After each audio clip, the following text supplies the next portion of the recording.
আল্লাহ রাসূল সাল্লাল্লাহু আলাইহি ওয়াসাল্লাম বলেন, কাল কিয়ামতের মাঠে তিনটা প্রশ্নের উত্তর দেওয়া ব্যতীত কোনো মানুষ সামনের দিকে পাও আগাইতে পারবে না। কয়টা? তিনটা। কয়টা? এক নম্বর হলো হায়াত, তার এই জীবন কোন কাজে ব্যয় করেছে?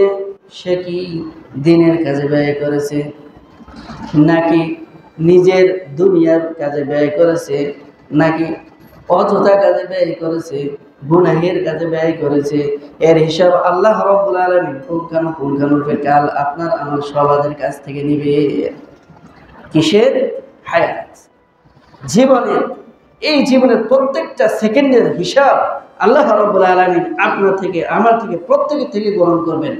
এই হিসাব না দেওয়ার আগ পর্যন্ত কেউ এক পা সামনে আগাইতেও পারবে না। প্রত্যেকটা সেকেন্ডের হিসাব। এই সেকেন্ডে আমি কি কাজে ব্যয় করছি? দুনিয়ার কাজে ব্যয় করছি, না আল্লাহর কাজে ব্যয় করছি, নাকি অনর্থক কাজে ব্যয় করছি, নাকি গুনাহের কাজে ব্যয় করছি? প্রত্যেকটা সেকেন্ডের হিসাব আল্লাহ রাব্বুল আলামিন আপনার থেকে আমার থেকে সবার কাছ থেকে নেবেন।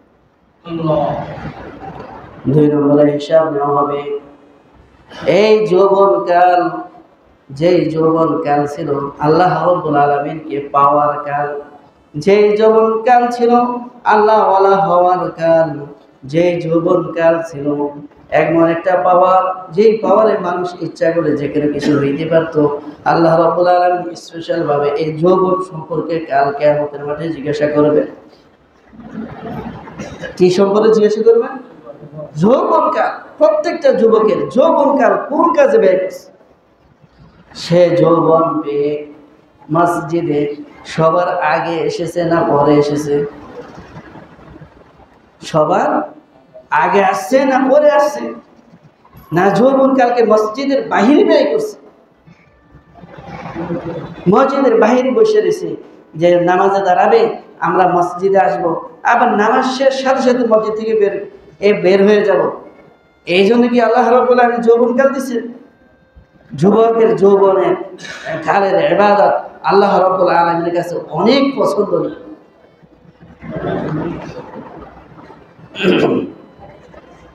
কোন সময়ের ইবাদত আল্লাহর কাছে বেশি পছন্দনীয়? যৌবনকালের ইবাদত আল্লাহ রাব্বুল আলামিনের কাছে অনেক পছন্দনীয়।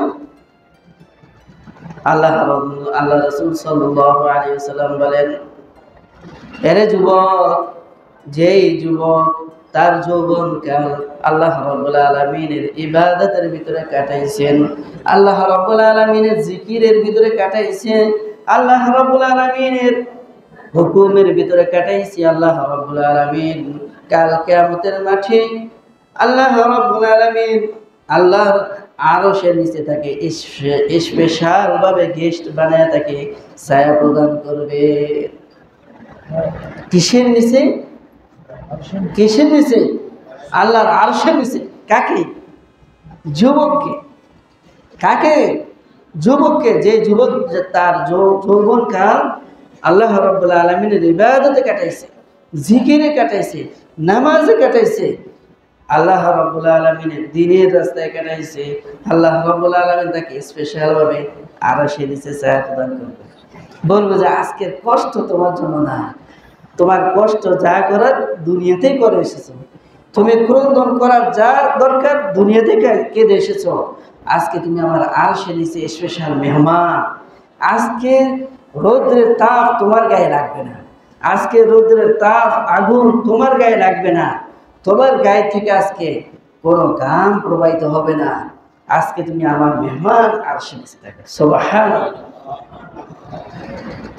এই যৌবনকাল সম্পর্কে আল্লাহ রাব্বুল আলামিন অবশ্যই জিজ্ঞাসা করবেন। এই যৌবনকাল তুমি কি রাজনীতির পিছনে ব্যয় করেছ? যেই রাজনীতি তোমাকে গুনাহের দিকে নিয়ে গেছে, যেই রাজনীতি তোমাকে মানুষের অর্থ অন্যায়ভাবে গ্রহণ করা শিখিয়েছে, যেই রাজনীতি মানুষকে অন্যায় অত্যাচার শিখাইছে, সেই রাজনীতির পিছনে ব্যয় করেছ। আল্লাহ রাব্বুল আলামিন কাল কিয়ামতের মাঠে এটাও তোমাকে জিজ্ঞাসা করবে। এটাও কি করবে? জিজ্ঞাসা করবে। তোমার হাত ছিল, পা ছিল, বিবেক ছিল, বুদ্ধি ছিল, আমি আল্লাহ দিয়েছি, এগুলো সব তোমার নেয়ামত, এগুলো সব আমার আল্লাহর নেয়ামত। তোমাকে যৌবন বয়সে আনছি আমি আল্লাহ রাব্বুল আলামিন, এটাও তোমাকে স্পেশাল একটা নেয়ামত দিচ্ছি।